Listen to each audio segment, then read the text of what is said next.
Glória a vós, Senhor. Queridos irmãos e irmãs, os textos de hoje nos convidam a vivermos de uma forma coerente com a fé que nós professamos. A primeira leitura tem um contexto histórico. Judá está cercada por uma coalizão de dois reis, o rei de Israel, a parte norte que tinha se separado de Judá, e também o rei da Síria. Ambos haviam se tornado vassalos do rei da Assíria, né? Que era a grande potência daquele tempo. E com medo então de que a Assíria acabasse até mesmo com aquelas dinastias e com toda a sua relativa independência, resolveram convidar Judá para enfrentarem o Império Assírio. E Judá não aceitou. Diante disso, então, se coligaram esses dois reis de Damasco, da Síria, e também de Israel, e foram então assaltar Jerusalém com um projeto de derrubar o rei de Judá, Acás, que era descendente de Davi, da dinastia de Davi, e colocar no lugar dele um outro rei, fantoche.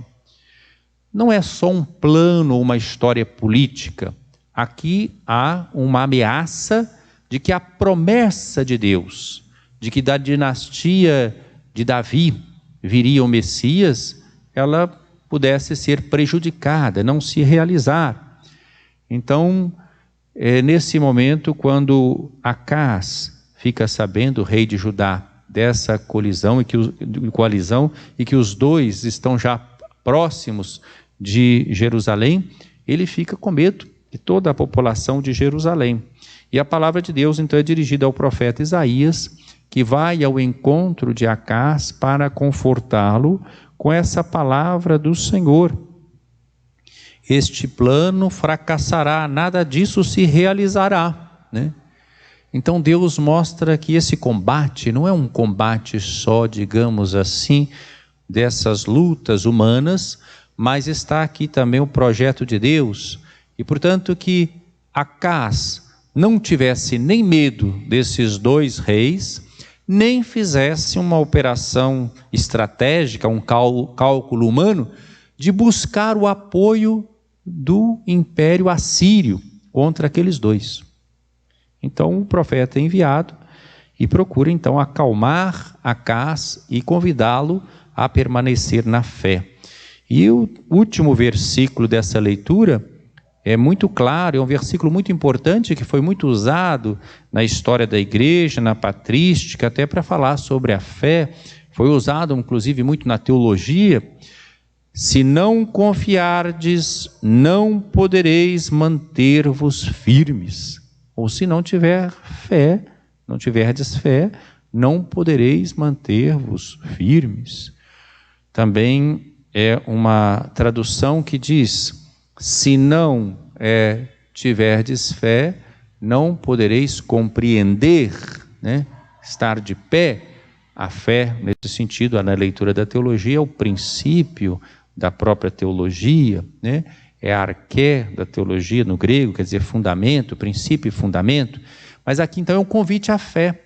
Se Acás tiver realmente confiança em Deus, não tema esses dois, chama até eles de tições fumegantes. Quer dizer, diante de Deus eles nada são, né? Aqui terminou a leitura. Sabemos que Acás não ouviu a advertência de Isaías. Isaías vai fazer já tinha feito aquela promessa, né? Vai falar agora da virgem que vai conceber ainda nesse capítulo 7, né? Vai ter um filho, vai ser chamado Emanuel, mas enfim, Acás não ouve e vai buscar a aliança com o Império Assírio, que vai ser muito danoso para todos, mas isso é para frente na história. No Evangelho de hoje, nós vemos Jesus, que tantas vezes nós vemos como aquele que fala, vinde a mim vós todos que estáis aflitos, cansados, né? E encontrareis repouso. Aqui hoje Jesus está falando de uma forma severa, em relação às cidades por onde ele passou, por onde ele viveu, onde ele fez muitos milagres, onde ele pregou o Evangelho do Reino. Ele está censurando as cidades onde ele realizara a maior parte dos seus milagres, porque elas não se converteram, elas não aderiram à fé verdadeira. Talvez tenham gostado de ver os milagres como sinais extraordinários, se beneficiaram desses milagres, mas não mudaram de vida. Então há uma advertência na liturgia de hoje. Será que a gente se contenta só em ter fé? Você é cristão? Sim, sou cristão. Tem fé? Tenho. Você é católico? Sou católico. Mas quanto católico de nome que tem? Quanto cristão de nome que tem? Só tem um nome, fala que é, mas não vive de acordo com a fé que professa. Se não confiardes, não podereis manter-vos firmes. Está na primeira leitura e no Evangelho essa censura de Jesus para aqueles que não se deixam tocar pela palavra que é anunciada e pelos sinais que ele realiza. Que isso não aconteça conosco. Nós poderíamos atualizar. Se vocês quiserem, vocês podem pensar. Jesus poderia dizer assim: e vocês do Brasil? Quantas vezes a gente fala assim, esse país abençoado por Deus, católico na sua maioria, cristão na sua ampla maioria, será que então nós somos privilegiados em relação aos outros países, a outros povos, a outras culturas que não abraçaram o Evangelho? Os outros vão ser tratados com menos rigor do que nós, porque para nós o Evangelho chegou, a palavra foi anunciada, o sacramento nós recebemos, fomos batizados. Então nós temos uma responsabilidade nesse mundo, uma responsabilidade missionária de dar testemunho de uma vida nova e de anunciar na sua inteireza o Evangelho de Jesus Cristo. Essa vida em abundância, em plenitude que Jesus veio trazer, nos libertando em todas as dimensões da nossa vida. A igreja celebra hoje essa memória facultativa desse grande santo que viveu no final do século XVI, início do século XVII, São Camilo de Leles, que é patrono justamente dos profissionais de saúde, juntamente com São João de Deus, dos médicos, dos enfermeiros, dos profissionais de saúde.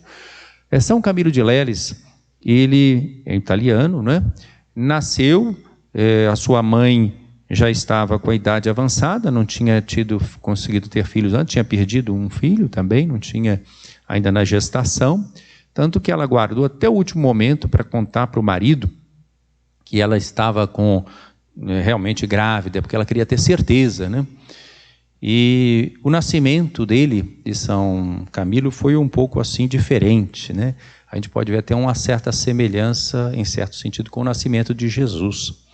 A mãe era um domingo de Pentecostes, ela estava se preparando para a missa, mas aquela região lá da Itália, ela não quis ir na primeira missa porque era muito cedo, muito frio, ela não queria se expor, não ter nenhuma doença, ela estava às vésperas de dar à luz, então ela escolheu a missa das 10, porque aí o tempo já estaria um pouquinho melhor, e ela vai para a missa das 10. Quando ela está na missa das 10, ela começa então a sentir realmente que chegou o momento, e ela sai com mais 2 companheiras para dar à luz a São Camilo de Leles.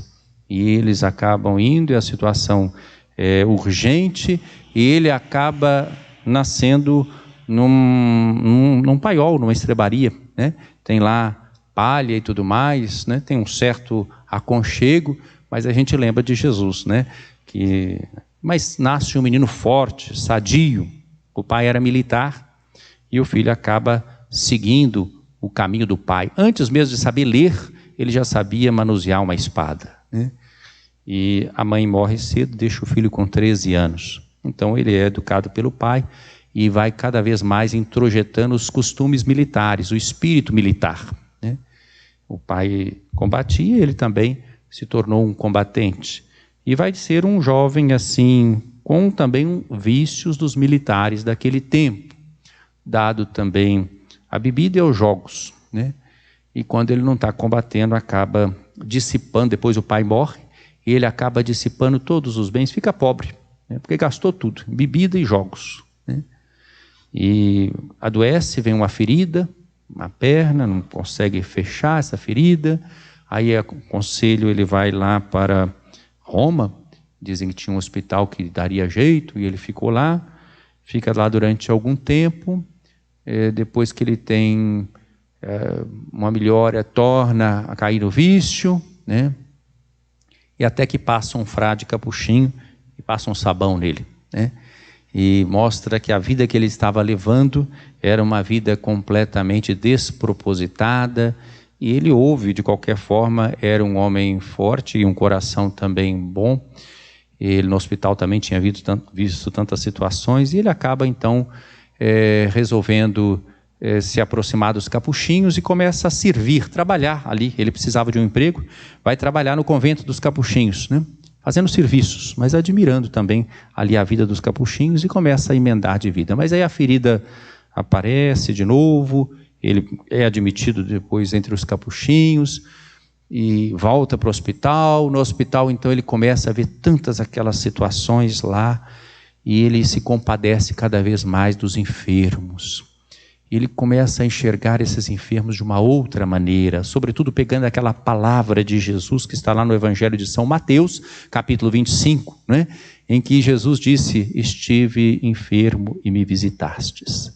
E ele começa então a reconhecer em cada enfermo o próprio Jesus, né?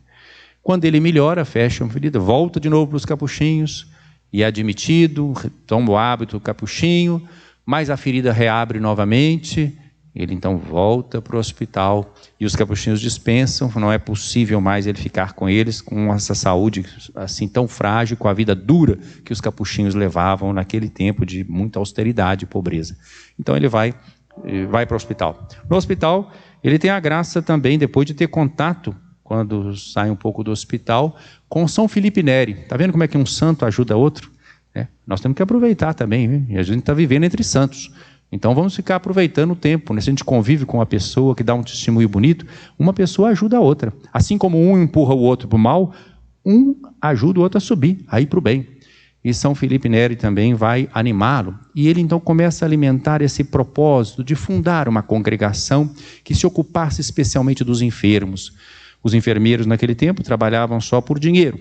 Ele queria então alguém, uma família religiosa, que trabalhasse por amor, vendo realmente no enfermo a presença do Cristo. E ele vê, assim, a presença do Cristo, né, nos enfermos. Certa vez, ele também rezando diante de um crucifixo, ele vai, então, ter a revelação, a confirmação da sua intuição, da sua inspiração.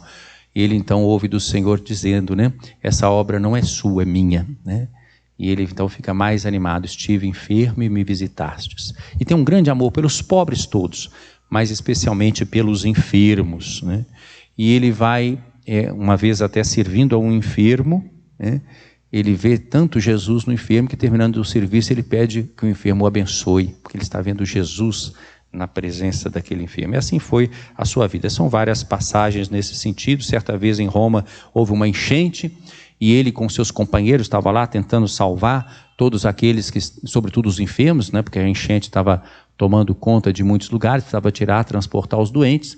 E um dos membros da sua ordem religiosa, que não queria pegar no pesado, né, deu uma desculpa, não foi lá com os companheiros para tirar os enfermos, porque era a hora dele de adoração. Ele estava lá diante do Santíssimo adorando. Ele mandou um recado bravo para esse aí, dizendo: olha, diga a ele que ou desce para pegar os enfermos, ou ele pode já sair direto da ordem, porque eu não sei o que fazer com um religioso que reconhece Jesus na Eucaristia, mas não consegue reconhecer Jesus no enfermo e que está precisando de um socorro, né? Então era muito claro para ele a presença do Senhor nos irmãos e nos que sofrem, como está no Evangelho. Então São Camilo de Leles nos dá esse grande exemplo. Ele vai dirigir a sua ordem com sabedoria, depois no final se afasta, deixa o governo da congregação para outro e vai assumir os serviços mais humildes dentro da sua ordem, né? Cuidando dos enfermos até o fim. Morre em 1614 e depois vai ser então canonizado no século XVIII e mais tarde proclamado então padroeiro dos profissionais da área de saúde junto com São João de Deus. Nesse tempo de pandemia, aproveitemos essa lição e peçamos a intercessão de São Camilo de Leles, para que saibamos ver realmente nos enfermos nos irmãos e nas nossas enfermidades também, a presença de Deus, a oportunidade da graça. Os camilianos fazem 4 votos, os tradicionais, pobreza, obediência e castidade, e ainda um outro, de cuidar dos doentes, mesmo que eles estejam com peste, né? Hoje a gente pode dizer, mesmo que tivesse com Covid, né? Mesmo que tivesse com AIDS, com o que fosse, o que vocês quiserem, né? Com lepra. Então é um voto dos camilianos também, um 4º voto, né? Entre nós, há pouco tempo, esteve aqui um camiliano, o ano passado, vocês se lembram? Padre Bernard, é camiliano, né? É um filho hoje eu já mandei mensagem cedo para ele, tentei falar com ele, é o dia do seu fundador, santo fundador da sua congregação. Rezemos por todos os camilianos, todos os enfermos, todos os profissionais de saúde. Louvado seja nosso Senhor Jesus Cristo. Para sempre seja louvado.